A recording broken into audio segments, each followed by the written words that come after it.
কেমন আছেন সবাই?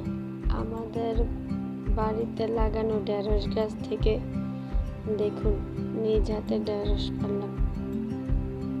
মাশাআল্লাহ, অনেক ঢেঁড়স ধরেছে গাছে। আমাদের ঢেঁড়স গাছে কোনো প্রকারের ওষুধ আমরা ব্যবহার করি না। দেখুন, তারপরও মাশাআল্লাহ কি পরিমাণে ঢেঁড়স ধরেছে। একদিন পর একদিন পাই আমরা ঢেঁড়স করে থাকি।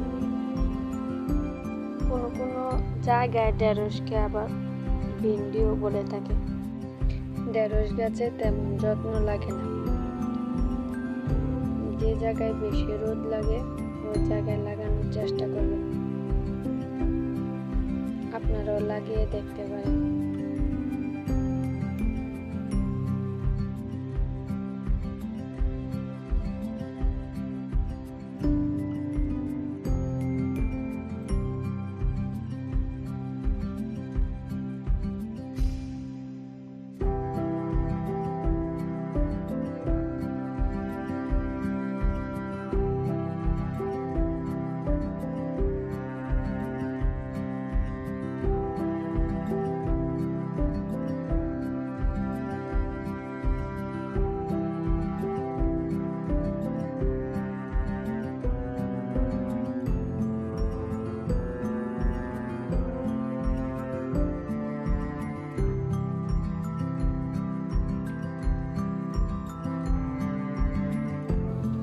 মাশাআল্লাহ, দেখুন আজকে প্রায় 1 কেজির মতো ঢেঁড়স পেরেছে আমাদের গাছ থেকে।